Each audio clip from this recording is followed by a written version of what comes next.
Habari, sasa naomba tuangalie matatizo ya uzazi yanayohusiana na kuto kushika ujauzito au kwa nini haushiki ujauzito au kwa nini hupati ujauzito.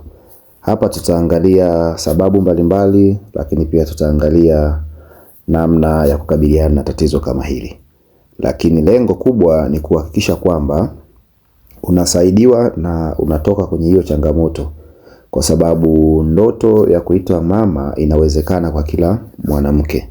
Jambo muhimu, usiendelee kusubiri mpaka madhara yanapokuwa makubwa zaidi ndio uchukue hatua. Chukua hatua sasa pale utakapopata elimu hii.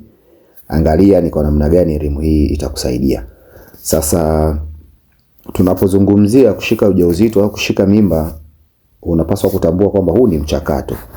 Huu ni mchakato ambao huwa unahusiana na kushirikiana au mashirikiano au ushirikiano sahihi wa mfumo wa uzazi wa mwanamke na mfumo wa uzazi wa mwanaume.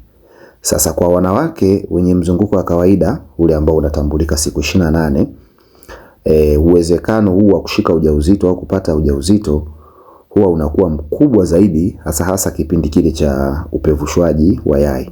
Napozungumzia kipindi cha upevushwaji wa yai ninamaanisha siku ya 14, lakini unaweza ukaongeza siku 2 mbele au ukapunguza siku 2 nyuma. Nikimaanisha kama ni siku ya 14, basi unaanza siku ya 12 mpaka ya 14 yenyewe, au unaanza siku ya 14 unaongeza siku 2 mbele.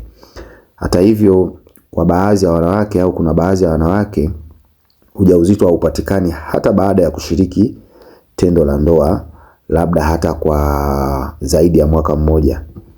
Kwa unaweza kukuta mtu akakaa zaidi ya mwaka mmoja anatafuta ujauzito, lakini hafanikiwi. Na tatizo hili au hali hii inayotokea pale ambapo mwanamke anakaa hata zaidi ya mwaka mmoja bila kupata ujauzito, kitaalamu tunaitambua kama hali ya ugumba au infertility. Na kulingana na shirika la afya la kidunia, lenyewe linaeleza kwamba tunapozungumzia ugumba au tunapozungumzia infertility, hii ni hali ya kuto kupata ujauzito baada ya mwaka mmoja wa kushiriki tendo la ndoa bila kutumia njia yoyote ya uzazi wa mpango. Kwa hiyo mwanamke anayekaa mwaka mmoja, yani miezi 12 bila kushika ujauzito na ameshiriki tendo la ndoa bila kutumia njia yoyote ya kupanga uzazi na bado hajapata huo ujauzito, kitaalamu tunatambua kama huyu ni mgumba au huyu ana tatizo la infertility. Sasa tatizo hili linawakumba mamilioni ya wanawake duniani. Kwa hiyo utajigundua kwamba kumbe hii shida sio wewe peke yako inakusumbua. Wapo wanawake wengi duniani wanakutana na hili tatizo. Kwa hiyo ni tatizo ambalo linahitaji uelewa, linahitaji uvumilivu na linahitaji upate msaada wa kitaalamu zaidi.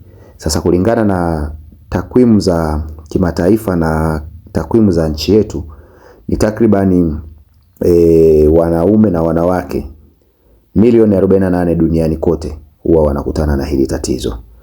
Kwa hiyo unapotafuta ujauzito lazima uwe unamhusisha na mwenza wako. Kwa hiyo tumesema takribani watu milioni 48 duniani kote, wanawake kwa wanaume, huwa wanakutana na hili tatizo. Lakini kati ya hizo milioni 48 tunasema asilimia 40 ni changamoto zinazohusiana na upande wa wanawake, na asilimia 40 hizi ni changamoto zinazohusiana na upande wa wanaume, na asilimia 20 hizi ni mchanganyiko kwa watu wote, kwa jinsia zote mbili, yani wanaume na wanawake. Wakati asilimia 10 hizi mara nyingi sasa na zenyewe hazijulikani chanzo kinakuwa ni nini. Kwa tumeona wanawake wana asilimia 40, wanaume wana asilimia 30, lakini 20 ni zinawahusisha wote, wanawake kwa wanaume, na hizi 10 hazijulikani chanzo halisi ni kipi. Lakini kwa upande wa Tanzania, tafiti zenyewe zinaonyesha kwamba asilimia 15 mpaka asilimia 20 ni wanandoa ambao wanakutana na hili tatizo la kutokupata mtoto. asilimia 15 mpaka 20. Sasa hali hii ndio inayofanya baadhi kuanza kutafuta tiba mbalimbali, kuanzia tiba za kisasa, tiba mbadala, lakini tiba za kiimani na mambo mengine mengi. Japo wengine wanakuwa wamefanikisha, lakini kuna wengine wameshindwa kufanikisha. Hizo ndio takwimu kwa ufupi kuhusiana na hili tatizo. Sasa hebu tuangalie nini hasa chanzo kikubwa cha hili tatizo.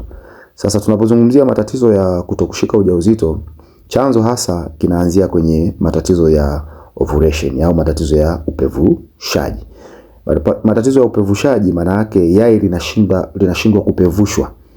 Kumbuka kuna homoni ambazo zinasaidia upevushwaji wa mayai. Sasa kama yai linashindwa kupevushwa, maana yake kuna matatizo yale ya PCOS ambayo tunasema ni polycystic ovarian syndrome. Sasa tunapozungumzia PCOS tunazungumzia homoni kutopangana sawa au homoni kutokuwa katika hali ya uwiano, na hivyo zinaathiri upatikanaji au uzalishwaji wa yale mayai. Sasa mtu anayepata ovulation sio ya kawaida au anayepata ovulation sio katika hali ya kawaida, inaweza ikasababisha kushindwa kupevushwa kwa yai au akashindwa hata kubeba ujauzito. Kuna magonjwa yanayohusiana na masuala ya mirija. Tunazungumzia mirija ya uzazi. Either mirija inapata maambukizi ya PID, au unapata upasuaji wa tumbo, au unapata matatizo ya mimba kutunga nje ya kizazi. Haya yote yanahusishwa na mtu kushindwa kushika ujauzito. Lakini kuna mabadiliko ya kizazi. Kupata uvimbe kwenye kizazi, unapata uvimbe usio wa saratani kwenye kizazi, unapata mabadiliko ya umbo katika mji wako wa mimba. Haya yote yanahusiana na matatizo yanaweza kuchangia mwanamke ashindwe kushika ujauzito. Lakini pia kuna wale wenye matatizo ya uzito wa mwili. Mtu anakuwa na uzito mkubwa kupita kiasi au anakuwa na uzito mdogo kupita kiasi. Hali hii inaathiri moja kwa moja mfumo wake wa homoni na kusababisha ashindwe kushika ujauzito. Lakini tunao wanawake ambao wanakuwa kwenye umri mkubwa. Wanawake wenye umri mkubwa zaidi kuanzia miaka 35 na kuendelea, hawa mara nyingi huwa wanapunguza uwezo wao wa kushika mimba kwa urahisi zaidi, na kwa sababu hiyo kiwango cha mayai kinakuwa kimepungua, hivyo wanakutana na hili tatizo la kutokushika ujauzito. Lakini watu wenye msongo wa mawazo, inafahamika hao huwa wanaathiri homoni zao na mzunguko wao wa kawaida wa hedhi, hasa ambapo wanakuwa na hii hali ya depression. Lakini pia sababu za kimazingira ni kama changamoto kama za sumu, madawa ya hospitali, moshi wa sigara na makemikali mengine huwa yanaathiri sana hii hali. Kwa hivyo ni baadhi ya sababu. Sasa dalili ambazo zitakuonyesha kwamba upo kwenye hatari ya kushindwa kupata ujauzito ni pamoja na kutopata ujauzito baada ya miezi 12. Yaani umefikisha mwaka mmoja na umeshiriki tendo la ndoa bila kinga yote, bado hushiki ujauzito. Lakini dalili nyingine ni kuwa na mzunguko wa hedhi usioeleweka. Unaweza kuwa ni mfupi au ni mrefu sana, nawe ni dalili ambayo inakuonyesha. Lakini unakosa kabisa hedhi kwa miezi mfululizo, hii nayo ni ishara kwamba una tatizo la kutokushika ujauzito. Na wakati mwingine ni maumivu makali wakati wa hedhi au wakati wa tendo la ndoa, na yenyewe ni ishara. Pia kutokwa na uchafu usio wa kawaida ukeni. Unaweza kuwa ni njano kama maziwa, tafsiri yake unayo maambukizi ambayo yameathiri mpaka upevushwaji wa mayai. Lakini pia unapata maumivu chini ya tumbo na kupata matatizo ya homoni ambayo yanahusiana hasa na PCOS.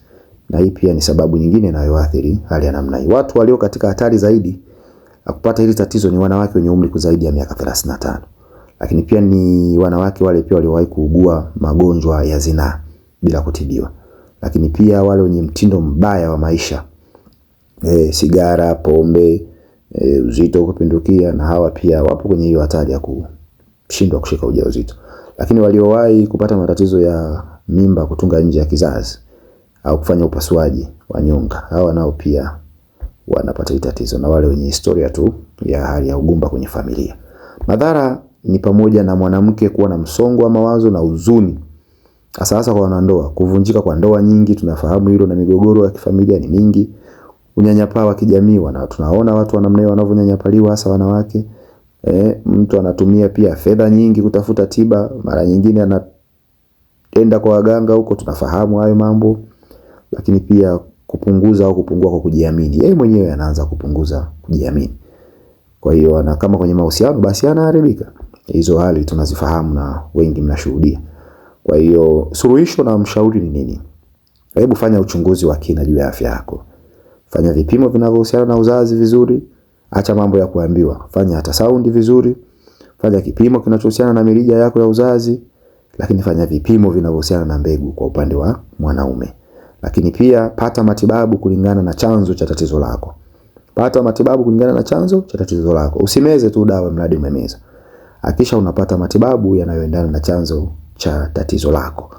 Kwa hiyo ufuatilie pia vizuri mzunguko wako wa hedhi kwa kutumia kalenda, ujue siku ya ovulation ni ipi.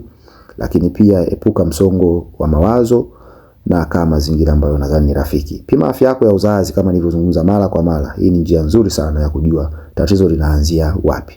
Lakini pia uwahi kupata ushauri wa kitabibu na kutoka kwa wataalamu hasa wa afya ya uzazi. Na baada ya hapo utapewa miongozo na programu ambazo zina msaada kwenye tatizo lako na zitakusaidia kuondokana na hii hali. Usitumie tu madawa kwa sababu umeambiwa mara sijui ute umeisha, umeenda kutafuta dawa za kuongeza ute, mara sijui nini. Usimeze tu madawa. Fanya vipimo vizuri kisha upate mwongozo na usimamizi mzuri wa kitabibu kulingana na tatizo lako lilivyo. Baada ya kusema hayo, kwa wewe mwanamke ambaye una changamoto ya namna hii, basi unaweza ukawasiliana na mimi moja kwa moja ili upate ushauri na usimamizi wa kitabibu kwa kina zaidi ili uweze kufanikisha na kusaidiwa kuondokana na hii hali ya ugumba. Unaweza ukaachia comment yako moja kwa moja au unaweza ukanipigia simu kwa ajili ya ushauri zaidi. Asante kwa kunisikiliza.